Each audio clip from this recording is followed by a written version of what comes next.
Amém, glória a Deus. Que bênção, né? Mais uma noite que estamos aqui, adorando ao nome do nosso Deus, louvando Ele. Acho que aqui está um ângulo bom para todo mundo conseguir enxergar a televisão. Está conseguindo? Oi? Estou longe, mas é que assim é melhor para enxergar, que senão eu fico na frente. Enfim. O tema de hoje, Jesus está nos seus destaques? Eu faço essa pergunta, Jesus está nos seus destaques? Será que se nós abrirmos agora o Instagram de cada pessoa que está aqui e olhar os destaques de cada um, será que Jesus Cristo está lá? Será que o Senhor Jesus tem sido exposto no seu Instagram, na sua rede social? É disso que nós vamos falar nessa noite, porque todos nós que estamos aqui temos alguma rede social. E as redes sociais, elas surgem como um meio virtual para aproximar as pessoas. E eu me lembro até hoje da primeira rede social que eu tive na minha vida, que foi o MSN. Alguém aqui teve MSN? Não teve, Hannah? Oh, meu Deus. Skype, você teve? Facebook teve. Vai avançando um pouco, né? Enfim, são invenções que, apesar dos problemas que nós temos hoje nas redes sociais, foram revolucionárias para a humanidade, não foram, Jean? Aproximaram as pessoas e nos tornaram mais próximos até daqueles que estavam mais distantes. E hoje a rede social mais famosa e mais utilizada é o Instagram. Uma rede que antes era focada em fotos diárias, como se fosse um jornal ou um diário pessoal seu, que você colocava fotos. Hoje em dia é mais. Tem lives, tem reels, tem vídeos curtos, tem muita venda. Então é uma rede social que avançou muito. E os destaques, eu acho que todo mundo aqui já sabe que são aquelas postagens que a gente fixa no perfil. Que diferente da grade principal, você tem que clicar lá nos destaques para ver o que a pessoa colocou lá. A nova geração, por exemplo, já não tem mais fotos no feed do Instagram. Eles colocam só nos destaques. Não sei por qual motivo, mas eles preferem assim, os adolescentes. Entretanto, quando nós observamos os perfis dos jovens, e aí eu faço uma abertura geral dos jovens, mas até mesmo dentro da igreja, o que nós vemos nos destaques são coisas terríveis, coisas muito feias, Flavinha. A gente vê festa, bebida, ostentação, luxo, libertinagem, promiscuidade. Talvez se nós abríssemos agora os nossos Instagrams e fôssemos ver os destaques, nós não íamos ver o corpo de Cristo, mas a gente ia ver uma carne como num açougue, aberta para que todo mundo veja e admire e escolha. E, infelizmente, é uma realidade que tem assolado muitos jovens, e na nossa igreja, infelizmente, alguns têm ido por esse caminho, e graças a Deus, ninguém que está aqui é assim. Amém? Amém. Opa, quase todo mundo falou amém. E aí fica a pergunta, será que Jesus está nos nossos destaques? Ele está nos seus destaques? Será que se abrirmos lá, nós vamos encontrar Jesus lá? Muitos colocam a família, muitos colocam namorado, namorada, alguns colocam noivo, noiva, alguns gostam de fixar seus hobbies favoritos. Agora, Jesus Cristo, além da rede social, ele tem sido um destaque na sua vida? Será que na sua vida diária Jesus tem se destacado? E quando as pessoas olham para você, elas têm visto esse destaque do Senhor na sua vida, uma vida segundo a vontade de Deus? Será que quando você pensa em Cristo, você pensa em alguém essencial, primordial, intrínseco, inegociável para a sua vida? Um destaque a ser visualizado por todos. Nós vamos ler na Bíblia o que a palavra de Deus tem a nos ensinar sobre isso. Nós vamos abrir lá em Mateus 16, do versículo 13 ao 20.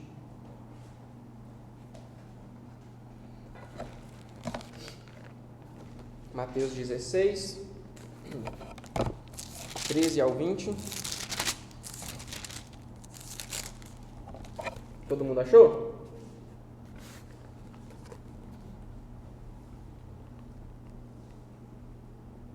Amém. Vamos ler. Então, quando Jesus chegou à região de Cesareia de Filipe, consultou seus discípulos: quem as pessoas dizem que o Filho do Homem é? E eles responderam: alguns dizem que é João Batista, outros dizem que é Elias, e ainda há quem diga Jeremias ou um dos profetas. Então Jesus perguntou: mas vós, quem dizeis que eu sou? E Simão Pedro respondeu: tu és o Cristo, o Filho do Deus vivo. Ao que Jesus lhe afirmou: abençoado és tu, Simão, filho de Jonas, pois isso não foi revelado a ti por carne ou sangue, mas pelo meu Pai que está nos céus. Da mesma maneira eu te digo que tu és Pedro, e sobre essa pedra edificarei a minha igreja, e as portas do Hades não prevalecerão contra ela. Eu darei a ti as chaves do reino dos céus. O que ligares na terra haverá sido ligado nos céus, e o que desligares na terra haverá sido desligado nos céus. E então ordenou aos discípulos que a ninguém dissessem ser ele o Cristo. Senhor Jesus, obrigado, Pai, por essa noite, obrigado pela Tua palavra. Fale aos nossos corações neste momento, que o Senhor venha trazer uma mensagem a cada pessoa aqui, que possamos sair daqui, Pai, edificados, assim como nós acabamos de ler nesse texto, assim como o Senhor edifica a igreja, o Senhor vem edificar as nossas vidas. É a oração que nós fazemos em nome de Jesus. Amém e amém. Jesus e os discípulos, Flavinho, eles tinham acabado de sair da orla do mar da Galileia, onde Jesus tinha realizado aquele milagre que todo mundo conhece, o milagre da multiplicação dos pães e dos peixes. E agora estavam indo para uma outra região, chamada Cesareia de Filipe. Era uma cidade que havia sido construída por Filipe, que ele era filho do rei Herodes. Então ele homenageou essa cidade para si e para o imperador. Por isso que ela é chamada de Cesareia de Filipe. Cesareia vem de César, o nome do imperador. E Filipe, porque ele era o Filipe. Uma cidade pagã, uma cidade idólatra, uma cidade onde a imagem do imperador romano era cultuada como o próprio Deus. E é para lá que Jesus vai. É interessante porque muitas das vezes nós nos esquecemos de que na época de Jesus o Império Romano já dominava aquela região do Mediterrâneo. Então eles já tinham uma adoração muito misturada com as práticas romanas. Eles adoravam até mesmo o imperador César, talvez não os judeus, mas as pessoas da região mediterrânea, elas adoravam. E nesse contexto, nessa cidade específica, Jesus ele faz uma pergunta aos seus discípulos. Quando Jesus chegou à região da Cesareia de Filipe, quem as pessoas dizem que o Filho do Homem é? Quem dizem que Jesus é para você? Quem que as pessoas têm dito que Jesus é para você? Porque Jesus fez essa pergunta aos seus seguidores, e nós somos seguidores de Jesus. E Jesus está aqui nessa noite. E Ele tem perguntado para mim e para você, o que as pessoas têm dito sobre Ele? Quem é Jesus para você? Jesus, nesse contexto, Ele não tinha se revelado ainda como o Salvador, como o Messias, como o enviado. Ele não havia deixado explícito Ele ser o Messias, o escolhido. Primeiro, Ele quis saber das pessoas, quem diziam elas que Ele era. É curioso porque ainda hoje nós podemos fazer essa pergunta, quem Jesus é para nós? Talvez, se nós perguntássemos na faculdade quem Jesus é para aquelas pessoas, alguns vão dizer, Ele é um revolucionário, Ele foi um homem da paz, Ele foi um espírito iluminado, Ele foi um injustiçado que morreu por um pecado que não tinha cometido, por um crime que não tinha cometido. Talvez se nós perguntássemos aos nossos amigos mais próximos ou parentes, eles iriam dizer que Jesus era um homem espiritual apenas, um filósofo, um ser de luz, alguém que se preocupou com as pessoas, mas que morreu de qualquer jeito. Ainda hoje existem muitas explicações, muitas interpretações sobre quem é Jesus. E por isso eu pergunto para cada um que está aqui, quem é Jesus para você? Talvez a imagem que pintaram de Jesus para você é uma imagem falsa, que não condiz com a realidade. Talvez você conheça Jesus pelos filmes de Hollywood ou pelas esculturas, de cabelos longos, pele clarinha, um homem hollywoodiano. Essa é a imagem que passam de Jesus, sempre calmo, com a mão levantada e uma luz saindo do peito. Quem já viu? É sempre assim que eles representam. A realidade é que mesmo que tenhamos muitas interpretações e mesmo que nós somos ensinados de muitas maneiras, precisamos nos apegar ao verdadeiro Jesus, aquele que está descrito na Bíblia, somente na Bíblia.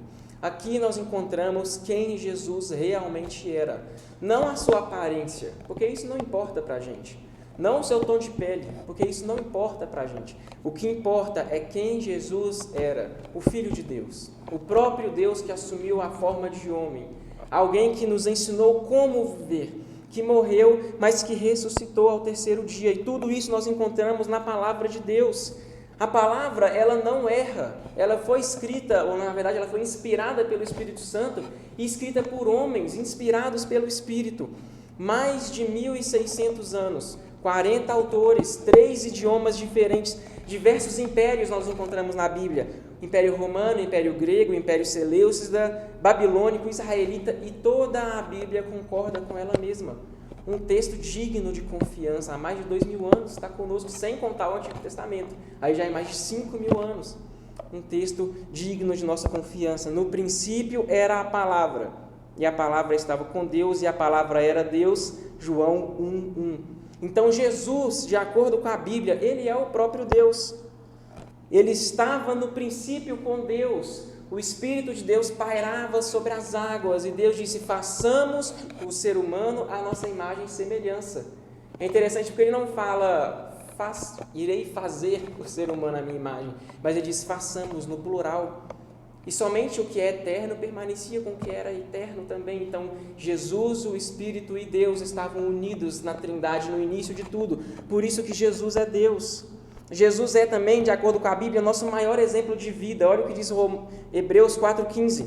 Pois não temos um sumo sacerdote que não seja capaz de compadecer-se das nossas fraquezas, mas temos o sacerdote supremo, que a nossa semelhança foi tentado de todas as formas, porém sem pecado nenhum. Então, além de ser Deus, Jesus é o nosso padrão de vida. Ele é o alter ego de como que nós devemos ser nessa terra.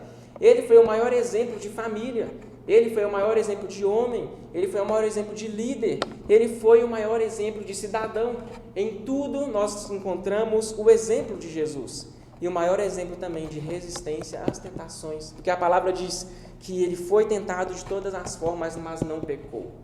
É claro que ele era santo, ele jamais ia pecar, mas ele nos mostra, ele nos deixa o exemplo de que nós podemos viver uma vida nos abstendo dos prazeres, nos abstendo dos pecados, assim como ele viveu.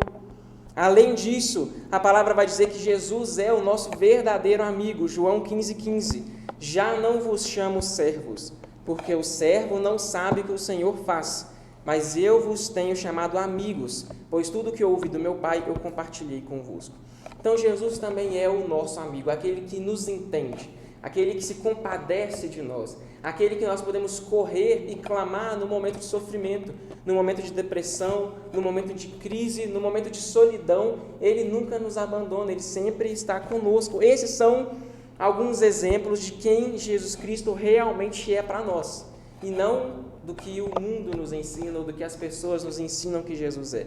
E nós poderíamos citar várias e várias outras passagens, mas o texto que nós estamos refletindo nessa noite, ele ainda traz alguns outros ensinamentos e reflexões sobre Jesus. Quem os discípulos pensavam ser Jesus? Versículo 14 diz: e eles responderam: alguns dizem que é João Batista, outros Elias, e ainda há quem diga Jeremias ou um dos profetas. Então, agora não é mais quem dizem que Jesus é, mas quem os discípulos pensavam que Jesus era. Ou seja, nós somos os discípulos de Jesus nos dias atuais. E aqui nós vamos ler o que eles pensavam a respeito dele. Alguns diziam que ele era um profeta, João Batista, ou seja, um profeta que anunciava o fim, porque João Batista anunciava o reino de Deus, era chegado, se arrependam. Um profeta que alertava sobre o dia do Senhor. Alguns outros diziam ser Elias, ou seja, um profeta dos milagres, um profeta das maravilhas, um profeta que fazia machados levitarem, que enchia potes com azeite. Alguns diziam que ele era um desses profetas, um dos profetas de maravilhas. Outros diziam que ele era Jeremias, ou seja, um profeta de tristeza, de choro, de angústia, de sofrimento. Os discípulos, apesar de andarem com Jesus diariamente, com ele, com o Mestre, eles ainda não haviam percebido que Jesus era o Messias. Será que nós temos realmente noção do que é isso, ser o Messias? Que Jesus é o Messias? Que às vezes a gente vem no culto de jovens, a gente vem no culto de domingo, a gente vai na célula, mas a gente não para refletir o que é ser o Messias, aquele aguardado, aquele que a palavra anunciava 1000 anos antes sobre ele, e ele veio. E é interessante porque ele poderia vir com raios e trovões nas mãos e dizimar todos os inimigos, mas ele vem como um pobre sofredor, e ele vem para se compadecer, se identificar, ser um exemplo por nós, morrer por nós, ressuscitar por nós. E a palavra diz que ele ainda deixa o seu Espírito, que faz parte de Deus também e que habita nos nossos corações. É algo extraordinário, nenhuma outra religião no mundo vai te falar isso. É por isso que o cristianismo é a religião correta e ponto final.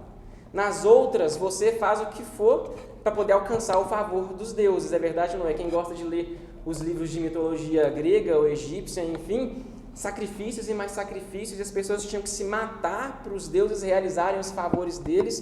A gente estava falando agora sobre a Odisseia, eu não sei com quem que eu estava falando, era com o Davi e com a Ana. Como que no livro da Odisseia, Odisseu sofre para retornar para a cidade dele, porque ele desafiou os deuses. Nesse livro ele está voltando para a casa dele em um navio, e ele desafia Poseidon, e aí ele está ferrado, ele está no navio no meio do mar, desafiou o Deus dos mares. Mas nosso Deus não é um Deus assim, nosso Deus é um Pai, nosso Deus nos ama, nosso Deus não requer de nós sacrifícios, mas um coração contrito e quebrantado. Ou seja, resumindo tudo, os discípulos viram o Senhor ressuscitar um amigo dele dentre os mortos, mas eles se preocupavam em afastar as criancinhas de perto do Senhor. Eles não entendiam que Jesus era o Messias. Eles escutavam o mestre pregar sobre ele mesmo nas sinagogas, mas eles só entendiam aquilo como uma escritura, mas não como uma profecia. O grande problema dos discípulos é que eles estavam com Jesus, mas não conheciam a Jesus. Muitas pessoas hoje estão com Jesus, mas não conhecem o Cristo. Cristo significa o Messias, o enviado. Muitas pessoas conhecem Jesus, mas não conhecem o Cristo. Entendem essa diferenciação? Conhecem Jesus, o filósofo, Jesus, o revolucionário, Jesus, aquele que veio e morreu, mas não o Rei dos Reis e o Senhor dos Senhores. Muitas pessoas vêm ao culto, mas não para se dedicar a Jesus. Muitas pessoas vêm até a igreja, mas elas buscam êxtase, elas buscam emoções, elas buscam sentimentalismos, mas não buscam a revelação divina de Jesus Cristo na sua palavra. Muitos procuram uma igreja, um ambiente confortável, aconchegante, mas fogem do principal, que é o confronto da palavra de Deus, o que realmente nos transforma. Gostam do aperto de mãos, do tapinha nas costas, mas não se preocupam em servir a Deus e em servir aos irmãos. Será que você não pensamos apenas conhecer a Cristo, mas de fato não conhecemos Ele? Será que apenas achamos que conhecemos a Cristo, mas transformamos Ele, na verdade, em uma agenda, em uma rotina? Vir à igreja, servir e ir embora. Vir à igreja, servir e ir para o compromisso. Vir para a igreja, servir, mas a essência do servir não está nos nossos corações, que é Jesus. Nós servimos a Ele porque Ele nos serviu primeiro. Ele repartiu o pão primeiro. Ele lavou os pés dos discípulos primeiro. Não façamos Jesus a nossa rotina. Será que nós temos sido ateus dentro da própria igreja? Ateu é aquele que não crê em Deus, mas ele faz boas obras, não faz? O ateu, ele pensa no próximo, não pensa? Ele busca do mundo um lugar melhor, mas ele não crê na transformação de Deus. Será que nós não temos nos tornado ateus dentro da igreja?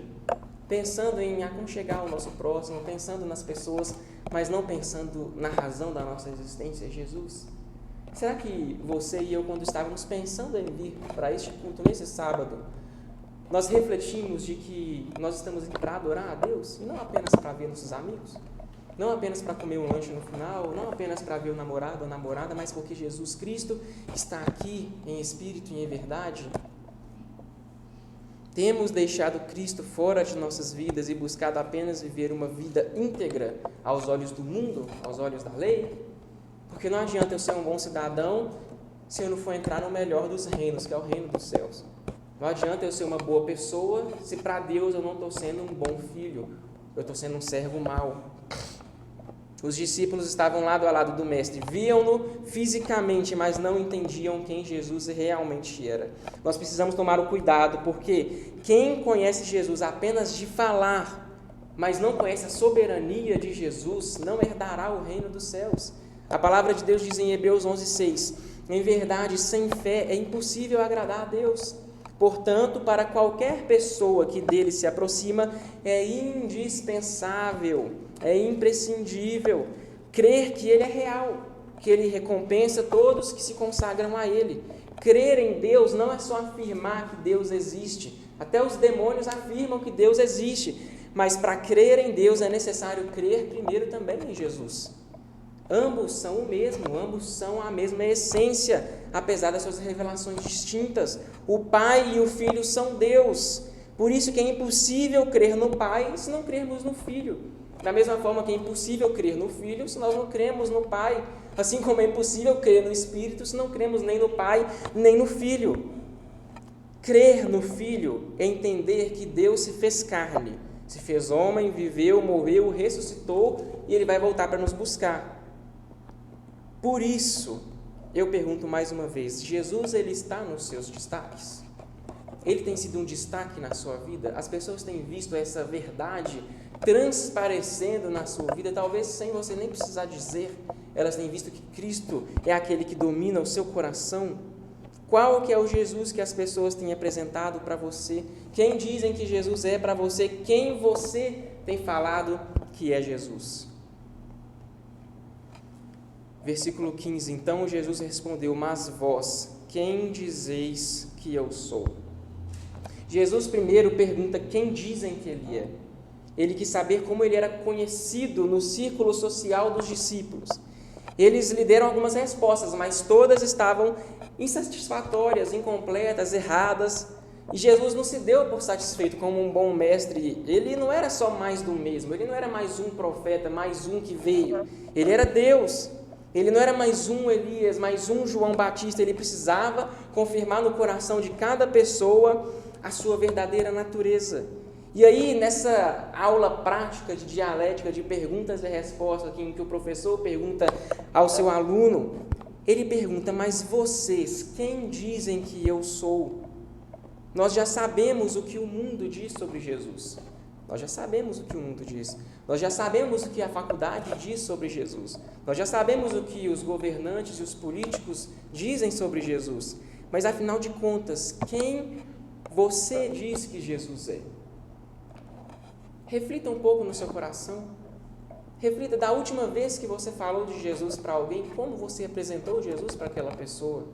Como você disse que o Mestre era para aquela pessoa.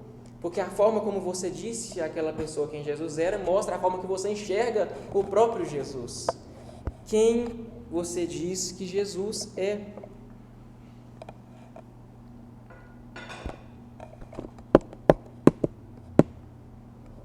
É interessante porque o texto não diz em que momento eles responderam.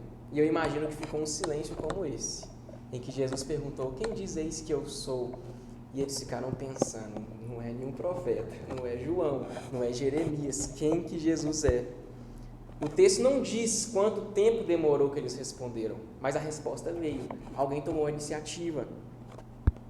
O Evangelho é interessante porque os que responderam errado e não souberam dizer quem Cristo era, não tiveram seus nomes registrados na Bíblia.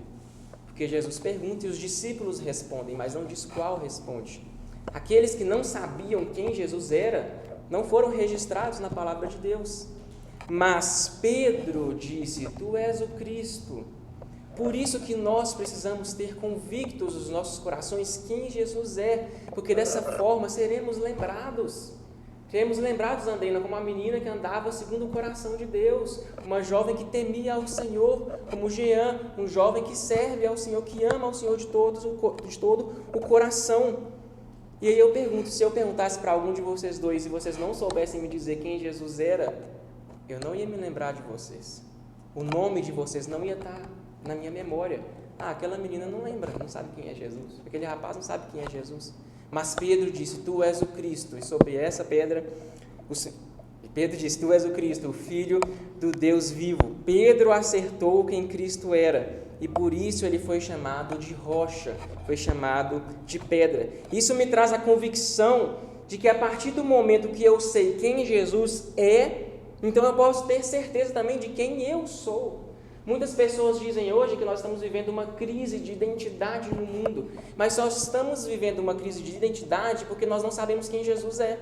Porque a partir do momento que eu sei quem o meu Senhor é, aí eu descubro quem eu sou através do meu Senhor. Porque Ele tem planos para a minha vida, planos de fazer prosperar e não trazer dores, como diz Jeremias. Quando eu entendo que Jesus é o Messias, o prometido, então eu posso ter certeza de que a minha vida está ancorada em algo sólido e em algo verdadeiro, algo imutável, que é o Senhor. A minha fé está nele, que não muda, que me ama, que tem planos de bênçãos para a minha vida. E aí eu pergunto, quem é para você Jesus nessa noite? Talvez para alguns aqui Jesus é consolo, aquele que cuida nos momentos de tristeza, de depressão. Para outros ele vai ser um socorro diante das dificuldades da vida. Porém, uma verdade tem que estar fixa nos nossos corações, e essa verdade precisa ser unânime para todos nós: Jesus é o Cristo, o Filho do Deus vivo. Essa foi a resposta que Simão Pedro deu: tu és o Cristo, o Filho do Deus vivo. Essa revelação que Pedro teve da verdadeira natureza foi o que diferenciou ele dos outros discípulos. Enquanto a maioria focou no que diziam sobre Cristo, ou nem mesmo sabiam dizer quem que Cristo era para eles, Pedro acertou. Jesus é o prometido, o Filho de Deus. Cristo significa isso, o prometido, o Messias, o aguardado, o que foi enviado. Jesus é o Cristo, porque dele os profetas antigos falaram. Jesus é o Cristo porque ele possui a mesma natureza de Deus, a mesma essência. Ele não muda, ele não passa, ele não erra, ele é eterno, ele tem todo o poder, ele é o Criador, o sustentador do universo. Ele é Deus, e abrindo mão da sua glória, se humilhou em forma de servo, assim como o hino que eu tanto gosto. E se humilhou, e até da morte obedeceu, a morte de cruz. Ele foi um homem, assim como eu, assim como você, que passou por dificuldades, chorou, passou por fome, tristeza, pobreza, torturas e, por fim, a morte. E ele é Deus, porque ele não permaneceu morto, mas ele ressuscitou dos mortos. Um Deus não pode ficar morto, mas ele se entregou por nós. Por isso que nós não dizemos que Jesus morreu na cruz, ele se entregou na cruz. Ou vocês acham que Jesus não podia dizer uma palavra e 1000 anjos apareceriam? Ele decidiu se entregar por nós. Por qual motivo? Por amor. Por amor por mim e por você, que não merecíamos nem um copo de água. Pobres, pecadores, miseráveis, cegos. Mas que o Senhor viu em nós filiação. Viu em nós filhos e filhas, e por isso ele se entregou por nós. Pedro entendeu quem Jesus era. E daquele dia em diante ele enxergou Jesus de outra maneira. Ele enxergou Jesus de outra forma. Antes ele era Pedro, o seguidor de Jesus. Agora ele é Pedro, a rocha. Antes ele era Pedro, aquele que nós lemos que era explosivo, que era impulsivo. Agora ele é Pedro, o pescador de homens, o pastor de homens. Como que você quer ser reconhecido a partir desse dia por Jesus? Como que você quer ser reconhecida por Jesus a partir dessa noite? Porque para você ser reconhecido e reconhecida por Jesus, primeiro você precisa reconhecer Ele. Pedro reconheceu que ele era o Cristo, e por isso Cristo o reconheceu como um pregador e um pescador de homens. Amém? Já estamos caminhando para o final. A revelação de Jesus Cristo, no verso 17, diz o seguinte: ao que Jesus lhe afirmou: abençoado és tu, Simão, filho de Jonas, pois isso não foi revelado a ti por carne ou sangue, mas pelo meu Pai que está nos céus. Então, quando ele escuta essa boa resposta de Pedro, Jesus então ele exclama que essa revelação não foi a Pedro por homens, mas por Deus. Nós costumamos dizer na teologia que existem duas revelações. Alguém sabe a diferença delas? Vocês estão muito calados. Ninguém sabe? Duas revelações que nós podemos encontrar na Bíblia. A primeira nós chamamos de revelação geral. O que seria a revelação geral? Revelação geral é Deus se apresentando à humanidade através da sua criação. Sabe quando você faz uma trilha bacana, Jean? Você fala: meu Deus, isso aqui é obra das mãos de Deus. Aquilo é revelação geral. Os povos indígenas reconhecem divindade na natureza. Eles não falam que é Deus, o nosso Deus, mas eles reconhecem que um Deus criou aquilo. Isso é revelação geral. Deus se revelando à humanidade através das obras das suas mãos. Quando nós observamos o universo e vimos quão complexo ele é, nós falamos: isso aqui foi projetado por alguém. Isso não é fruto do acaso. Isso é revelação geral. A próxima é a revelação especial. A revelação especial é como Jesus se apresenta através da palavra de Deus, através do seu sacrifício, através da sua obra na terra. Essa é a revelação especial. Eu e você conhecemos Jesus através da revelação dele na palavra de Deus. Através da Bíblia nós entendemos quem Jesus é, o que ele fez, por que ele morreu, como ele ressuscitou. E essa revelação de quem Jesus é, nós chamamos de completa. É uma revelação que está completa. Não se pode acrescentar uma revelação à palavra de Deus. Outro evangelho, senão esse, não existe. É mentira. Livros de espíritos e reencarnações, mentira. Profecias de Alá, Maomé, em que anjos aparecem, mentira. A revelação está completa. A Bíblia é suficiente para nós. Aqui nós temos toda a informação de Jesus Cristo. Por isso eu pergunto, quem está nos seus destaques? Jesus precisa ser o centro da sua vida. Diante dessa revelação tão linda, em que ele se revela tanto pelo que ele fez, como pela maneira que ele viveu e ressuscitou por nós, ele precisa ser um destaque nas nossas vidas. Ore para Jesus, clame a Jesus, se entregue a Jesus, obedeça a Jesus, confie em Jesus. Ele é a revelação do Pai para a humanidade, o verdadeiro Salvador e Filho de Deus, e ponto final. Mas o que isso implica nas nossas vidas no final das contas? Beleza, eu sei que ele se revela na natureza, eu sei que ele se revela na palavra, eu sei quem é Jesus, mas no meu dia a dia, quando eu volto para casa, quando eu vou para a faculdade, quando eu vou para o trabalho, o que isso muda na minha história? E aí nós podemos ler no versículo 18 e 19. Quais são as consequências do entendimento de Jesus? Da mesma maneira eu te digo que tu és Pedro, e sobre esta pedra edificarei a minha igreja, e as portas do Hades não prevalecerão contra ela. Eu darei a ti as chaves do reino dos céus. O que ligares na terra haverá sido ligado nos céus, e o que desligares na terra haverá sido desligado nos céus.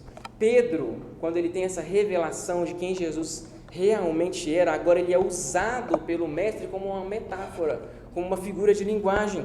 Ele compara o nome Pedro, que no original grego é Petros, que é a mesma palavra para pedra. Ele fala, você é uma pedra, porque você entendeu quem eu realmente sou. E ele diz que sobre essa pedra ele edificaria a sua igreja. Sobre o ensino dos apóstolos, ele edificaria a sua igreja, não sobre Pedro. Não sobre Pedro. As pessoas acham que Pedro é um sucessor de Jesus, que ele é o Cristo na terra, de forma que eles falam que até hoje existe o sucessor de Pedro, uma sucessão apostólica. Não. Sobre a doutrina, o ensino dos apóstolos é que Cristo edificou a sua igreja. E as portas do inferno, do Hades, da morte, não prevalecem como ela. Nós precisamos tomar sempre o cuidado e analisar quem tem sido a rocha no nosso dia a dia. Muitos de nós nos espelhamos em influenciadores, em pessoas que nós vemos na internet, mas Cristo é o exemplo para nós. A palavra de Deus diz que o aperfeiçoamento vem dos apóstolos e não dos famosos. O ensino desses apóstolos é encontrado na Bíblia. Ela é o nosso manual de vida, o nosso guia. E nós temos sido edificados pela palavra ou pelos algoritmos das redes sociais, pelos famosos? Quem tem influenciado sua mente e suas ações? Hoje em dia nós vemos muitos escândalos na internet, na televisão, igrejas, corrupções, nós vemos diariamente isso acontecendo. E isso tem acontecido porque a igreja tem se afastado do ensino dos apóstolos. Inventam coisa demais, inventam coisas que não tem nem na Bíblia. E a partir do momento em que a vontade de Deus é deixada de lado e a vontade do homem é colocada no lugar, aí há uma deformidade da igreja. Aí a igreja se corrompe. E é necessário mais uma vez reformar a igreja a voltar aos ensinos originais do que a Bíblia ensina. Existe um pastor inglês chamado Archibald Brown, e ele disse em 1880, em um sermão, em uma pregação chamada A Missão do Entretenimento do Diabo, ele disse o seguinte: chegará o dia em que no lugar dos pastores alimentando as ovelhas, a igreja terá palhaços entretendo os bodes. E esse dia já chegou. E nós temos visto diariamente palhaços entretendo bodes. Nunca tivemos tanto acesso à informação como hoje. internet, inteligência artificial, todas as respostas nós temos, e as pessoas continuam se deixando enganar por falsos mestres. Elas não são enganadas, elas se deixam enganar, porque nós temos a palavra de Deus, o Espírito que ensina e nos ilumina a entender essa palavra. O povo se desviou da sã doutrina, buscando apenas entretenimento, distrações. Nos afastamos do ensino dos apóstolos, luzes, fumaça, show, dopamina barata, êxtase na pele, mas o coração vazio e longe do Senhor Jesus. Sobre essa pedra edificarei a minha igreja, e as portas do Hades não prevalecerão contra ela. As portas do inferno não prevalecem contra a igreja de Jesus. Mas será que nós fazemos parte da igreja de Jesus? Nós fazemos parte da PIB-BH, da Primeira Igreja Batista. Eu já fiz parte de outra igreja antes. Mas a igreja de Jesus, a igreja universal, e não a do Edir Macedo, a universal global. Você tem feito parte dessa igreja? Do aprisco que está nas mãos do Cordeiro e que ninguém pode arrebatar das mãos de Deus? Eu darei a ti as chaves do reino dos céus. O que ligares na terra haverá sido ligado nos céus, o que desligares na terra haverá sido desligado nos céus. As nossas orações, quando estamos aos pés de Jesus, vivendo de maneira separada para Ele, elas são respondidas. Sempre que vivemos uma vida digna do nome de Jesus, Ele nos acolhe, Ele escuta as nossas orações. Não adianta eu orar a Deus, clamar por socorro, sendo que a minha vida de relacionamento com o Pai, ela é inexistente, ela não existe. É claro que eu não vou ter minhas orações respondidas, mas a partir do momento em que eu oro a Deus e eu confio no Seu nome, e eu conheço Ele, e Ele me conhece, aí o que eu ligar na terra haverá sido ligado no céu. É o que a palavra nos ensina. É necessário conhecer a Deus para então fazer conhecidas a Ele as nossas orações. Amém? Amém? Algumas aplicações práticas que nós temos antes de finalizarmos. Em primeiro lugar, precisamos ter na ponta da nossa língua quem Jesus Cristo é para nós. Então essa é a primeira aplicação, ter na ponta da língua quem Jesus é para nós. Se amanhã, se na segunda, se na terça, alguém te parar e te perguntar quem é Jesus para você, tenha a resposta. Não tem uma resposta clichê. Jesus é o Rei dos Reis. A pessoa vai falar, tá bom, e o que isso muda na minha vida? Fala o seu testemunho, fala quem Ele é para você de fato. Eu sou o Luiz, eu tive tal e tal problema, passei por tal situação. Jesus nunca me abandonou, eu creio nele por X e X motivos. Tenha na ponta da língua quem Jesus Cristo é para você. Porque se você perguntar para o mundo quem Jesus é, eles vão ter na ponta da língua quem Jesus é. E não é nada do que nós sabemos que Ele realmente é. Em segundo lugar, a revelação de Jesus Cristo pode ser apresentada por nós. Nós entendemos que Ele se revela pela natureza e pela palavra, mas a Bíblia também diz, pregue a palavra em tempo e fora de tempo. Então nós podemos levar a revelação de Deus através dessa palavra para as outras pessoas. Não apenas falar que existe Deus, que Cristo existe, que Ele faleceu e ressuscitou, mas não, nós precisamos apresentar a revelação de quem Jesus é. O plano da salvação, algo que a gente aprendia quando era criança, né? Que tinha a pulseirinha da salvação, quem lembra? Nós precisamos retornar com isso de uma forma atualizada no nosso dia a dia, apresentar o plano da salvação para as pessoas. E em terceiro lugar, nós precisamos estar firmes no ensino dos apóstolos e assim não seremos enganados. O meu povo perece por falta de conhecimento. Gente, conhecimento não esfria o crente. Eu não sei se alguém já falou para você que teologia esfria o crente, não esfria. Se você tem conhecimento e busca uma vida de intimidade com Deus, as duas coisas se completam. Nós precisamos hoje ter mais conhecimento sobre Deus, sobre a igreja, sobre a história, para a gente até mesmo ter bagagem para conversar com as pessoas. Esses dias veio um rapaz aqui na igreja que, sem brincadeira, ele tinha muita bagagem do que era a igreja, do que era Cristo, e não acreditava em Deus. E a gente ficou no sábado passado até praticamente 11 horas conversando no quarto andar, eu e a Sandrinha conversando com ele. E se eu não tivesse bagagem para conversar, eu teria sido ludibriado por ele. E eu ia acreditar que existe um alienígena que comanda tudo e todos. Tenha firme no seu coração o conhecimento da palavra de Deus. É ela que transforma, é ela que muda as pessoas. Amém? Amém? Amém. Vamos orar? Vamos ficar de pé para orar? Vocês estão muito caladinhos, é o frio, né?